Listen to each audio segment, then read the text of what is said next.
and welcome to the 42's Facebook Live to look ahead to UFC 229, the eagerly anticipated return of Conor McGregor to the octagon. We're joined live from Las Vegas from the 42's Gavan Casey. Gavan, how's things? Very well, Ryan. How are you, mate? Yeah, I'm all good, Gav. You were at the press conference last night. Before we get into the teeth of it, we're going to take a quick clip from McGregor's press conference. Fans here now, they're going to keep coming and coming and coming. It's going to be a great fight week, so we're very, very excited. I'm filled with energy seeing my people come here and support me, and I look forward to going and making every single one of you proud on Saturday night. Thank you so much, truly, from the bottom of my heart.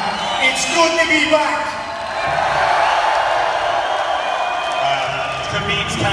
At the press conference last night, what was kind of the general consensus afterwards? Because it is nearly a performance. McGregor, as we've kind of become used to, was half an hour late, and Khabib had left by that stage. So what was kind of the consensus afterwards, and what did you kind of make of maybe what McGregor said and the whole kind of fanfare of it?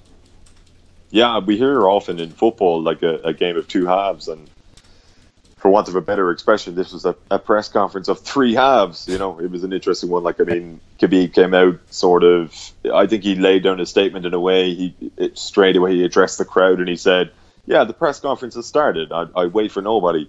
And he lived up to his word. He took off about 15, 20 minutes later. He didn't answer too many questions, but he said what he wanted to say, which was that essentially he intends to sort of bash McGregor's skull in and make him pay for all the things he said, and that he's focused solely on the fight on Saturday night. And in fairness to him, Dana White was a little bit, he was probably magnanimous when he was asked, is it disappointing that we don't see the fighters come head to head? He kind of pointed out that, as Khabib had pointed out, the guy has a schedule to follow. You're making weight. It's like both fighters are going to be tipping the scales in about an hour's time, just about over that, for the official weigh-ins, and then we'll have the ceremonial weigh-ins up the road in a few hours' time.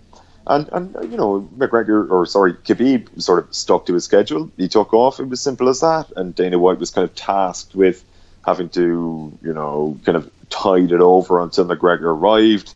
McGregor kind of popped up in the big screen in his vest and paddy hat, and the whole place erupted again. And, he wasn't long joining us. And actually, by his standards, he probably wasn't, he was late for sure, but he wasn't especially late. He kind of pointed that out himself.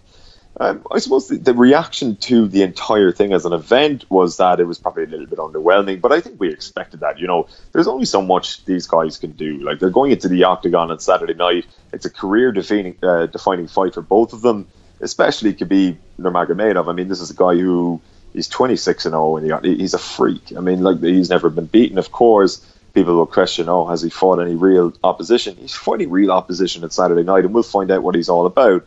Of course, yeah, McGregor has a couple of losses on his ledger, but he's avenged one of them, and we know he's one of the great mixed martial artists of all time, and it's one of those things where I don't think anything really needed to be said. I actually felt that the press conference last night was almost perfunctory in a way, or almost redundant. It was like, yeah, it's a coming together. It's an opportunity for people to take photos and put it on the gram, but there wasn't going to be much achieved. It was put to McGregor, actually, the fact that he was late and he'd missed Khabib. Like, did you miss an opportunity to get in his head? And actually, interestingly enough, I felt McGregor kind of considered it briefly, and then he'd sort of just dismiss it offhand. He was like, I'm only a couple of minutes late, in more colourful language than that. And it was one of those weird ones where there wasn't actually a lot said afterwards. It wasn't a case of everybody was buzzing. Nobody in the media was really talking about it. It was just kind of straight to the laptops, get the quotes up. It wasn't a sort of a monumental event that maybe people had anticipated. By the same token, I don't know if you really need to sell this event any more than has been sold already. And it kind of sells itself. It's two great fighters in that division squaring off after a couple of years of build-up. You can't ask for more than that, whether it's in MMA or boxing or any combat sport. Yeah, you mentioned that you can't really read too much into what's kind of been said at a press conference like that, but just looking at McGregor, he appeared, as he always does, to be in particularly strong and good shape. Yeah, I mean, physically he looked fine. I mean, at the public weigh-ins, or the public workouts rather, a day prior, he looked good as well. It's hard to know. We're going to find out in about an hour's time how these guys sort of have really, I suppose, we'll find out how they've really conditioned themselves. Like, I don't think McGregor is in any danger of missing weight. Khabib has had his problems in the past. I don't see him leaving this opportunity sort of slip past. He's the champion. There's a lot of money on the line. If, for example, he was to miss weight, I think McGregor would still fight him, but he's losing a lot of money, and also he's probably losing his title. So I don't think there's anything going to be like anything like that is going to transpire. But physically, both guys looked in decent shape. Mentally, I don't think they really felt as though they had anything to truly add to what they'd already said. You know, Nurmagomedov was, I mean, he's quite curt anyway. He doesn't speak a lot of English. He actually has a decent grasp of English. He's just not a major talker. Obviously, we know what McGregor is like. Even allowing for that, I felt he kind of got bored halfway through it last night. But with no adversary next to him, he kind of felt, well, at least I felt, he just looked out at a sea of Irish people and thought, you know, like this, I've achieved this much, where there are thousands and thousands of people who've paid to be here to watch me. And he almost serenaded them in a way. We haven't seen him do it in a while, where he's sort of referenced his Irishness and how essentially being Irish, you know, you can't beat it. It was the first time in a while we've seen him kind of, probably wrong to say play that card. He is an Irish man, but, you know, stimulate the crowd using the Irishness. And he did that in spades. And I got the impression towards the end he kind of felt, I've no more to add here, really, so I'm just going to have a bit of fun with it. And he started getting oddly humble. You know, he started thanking Dana White, all of his sponsors, even like the former owners of the UFC, and obviously all the fans in attendance. And it was kind of a strange... I felt as though he was either a guy who has truly fallen in love with the sport of MMA again, or a guy who maybe realizes, win, lose or draw, that Saturday night might be his swan song in the octagon, because it's going to take a massive opponent to lure him back in there, regardless of what happens against Khabib. Yeah, we're live from Las Vegas, looking ahead to UFC 229 with Betway. Gavan Casey is joining us. Gavan, just you mentioned kind of the workouts earlier in the week, the open workouts, and he obviously had his son there with him. And you know, since he's last been in the octagon, kind of a few things in his life has changed. Obviously, becoming a father for the first time, and you know, his whiskey was mentioned a couple of times. He had it on stage last night. Do you think, and you kind of briefly touched on it there, that he's going to make a lot of money from? I think $50 million was the kind of the figure bandied about last night. Do you think he kind of comes into this with more perspective, nearly that, you know, as you say, it might be the last time he is in the octagon? It might be his swan song of his career. Yeah, I mean, he mentioned the figure of $50 million. That was on the basis that it sells 3 to 3.5 million pay-per-views, which it won't. It simply won't do that. I think it'll break, it'll be in at around 2 million, which in itself is a phenomenal achievement. That'll put it in the top sort of 3 or 4 combat sports events of all time. And that's an achievement in itself. To talk about 3.5, I think that's nonsense. And therefore, you know, what he mentions about earning, you can take with a pinch of salt. But he also mentioned, in fairness, he's mentioned it in the lead up to this. It's not really about the money. I think he's addicted to competition. It's something that John Kavanagh told us in the 42 about a year ago in the lead up to the Mayweather fight. We asked him, you know, do you see him going back into the octagon after this when he makes, you know, $75-100 million? And Kavanagh pointed out, like, this is a guy who, you know, at the time he was 29, he's 30 now. He's just obsessed with competing. And yes, if it makes sense, it doesn't really matter what the money is. It's more a case of the guy wants to be dominant in his field. And I suppose pertaining to your question, will we see him again after this? A lot will depend, I think, on the result of the fight. If he wins the fight, you know, so many doors open up for him. I don't think he's going to defend his title against Tony Ferguson, the lightweight number 3. I don't think, or say if Anthony Pettis beats Tony Ferguson, I don't think McGregor's going to fight him either. I just don't think it'll really get him up for anything, because he knows, I think, realistically, and most people know that he's going to beat either guy. It'll have to be a sort of a kind of a flagship event. It'll have to be, you know, George St. Pierre meeting him either at 155 or 170. It'll have to be a Nate Diaz rubber match. It'll have to be Tyron Woodley for the welterweight title. It needs to be something spectacular, I think, in order to lure him back out. I got the impression from him last night that he is cognizant that regardless of what happens Saturday night, it might be his last outing. I don't think it will be his last outing, but I think he's starting to realise and he's starting to appreciate what he's achieved. And you know, just confronted by thousands and thousands of Irish people who have travelled over here, roaring ole ole, booing Khabib's every word. I think he kind of, you know, was kind of for him. I feel as though it might have been a crystallizing moment. He's in the lead up to this one. He's spoken a lot about whiskey, of course. He's spoken a lot of nonsense, to be fair. But I think just the fact that there was nobody next to him to abuse, he had to sort of just confront the reality, which was he's achieved an enormous amount in a sport in which most people struggle to do the same. And I think looking forward, it'll be difficult to get him back in there. It wouldn't shock me if it's the last one for a long, long time. I know he's been gone for 2 years until this one.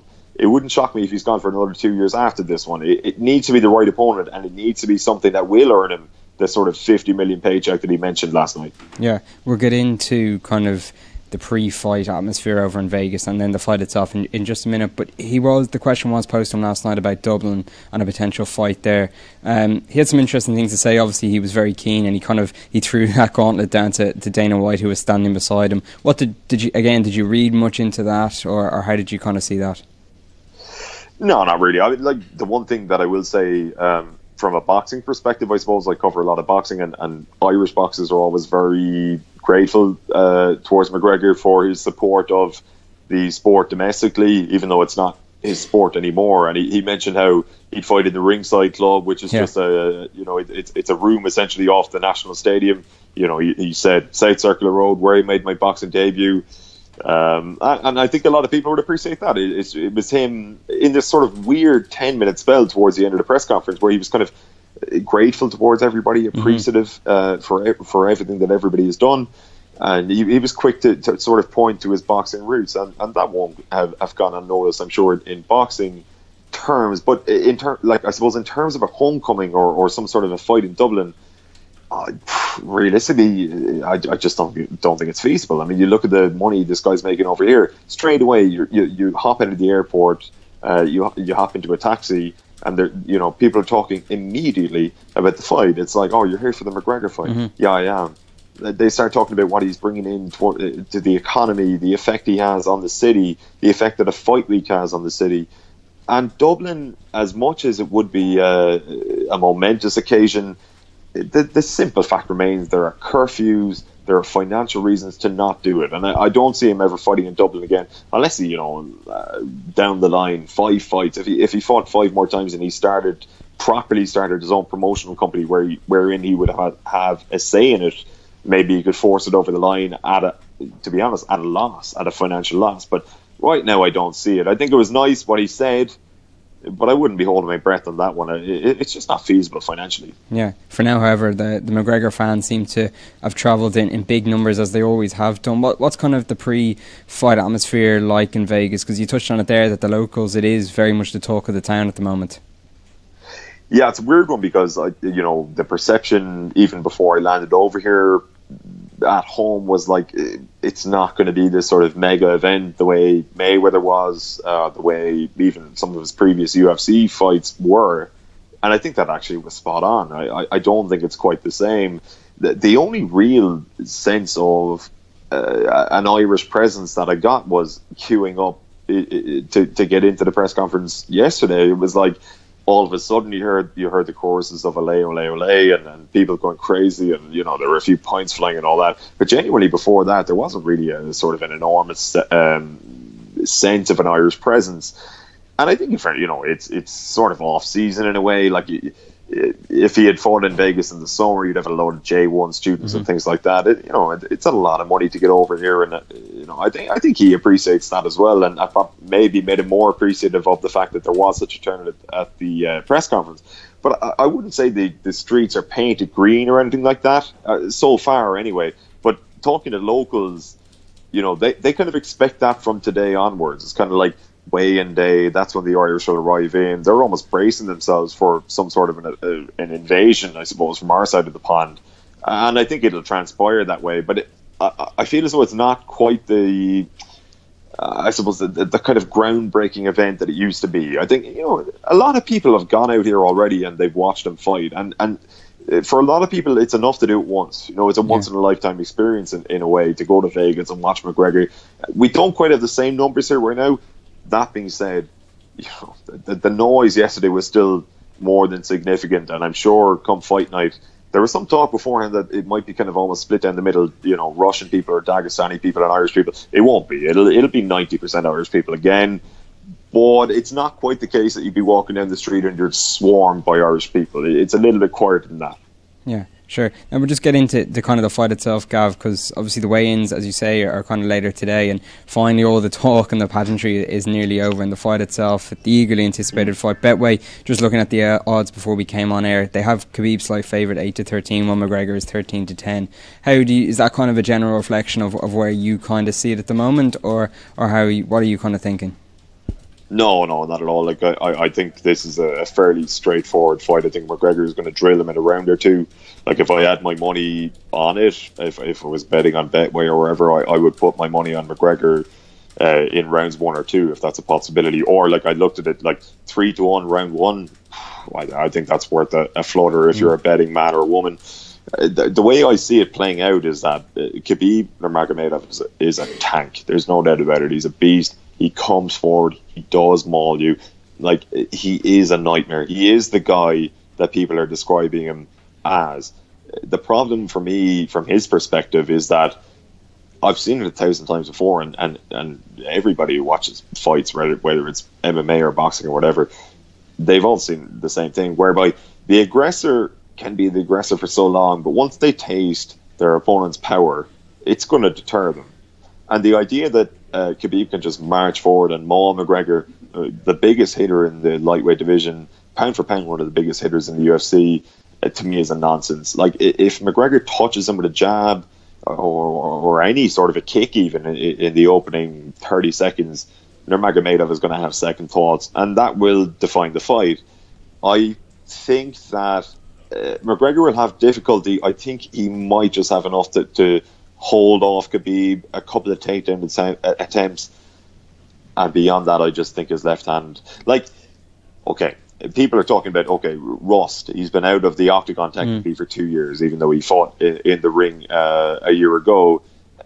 The one thing that you could say about ring rust, or rust generally speaking in combat sports, is that you will never be able to rediscover the sort of competitive edge of a fight in the gym. If you're sparring, it's not going to be the same. You're not going to be under the same heat. Though I feel as though, having spoken to many fighters over the years, one thing that you can discover in the gym is kind of just establishing range. And it's not quite even a rhythmic thing. Like, that might take him 30 seconds, a minute, but just working out where to put your feet, you know, where to position yourself, where to set the traps, that is something you can work out in the gym. And add to that the fact that he would have prepared just maniacally for a guy like Khabib. I think he'll set traps early. I think he'll do them. I don't see it going beyond 2 rounds, and I think McGregor will have his hands raised in victory at the end. Yeah, brilliant. Gav, thanks a million for joining us. We know we have to let you go and get off to the weigh-in, so we won't keep you any longer. So look, enjoy the fight tomorrow night. Cheers, guys. Pleasure. And we'll catch you on Sunday to break down the fight itself. Thanks a million for joining us here on the 42 with Betway. We'll see you on Sunday. Enjoy the fight.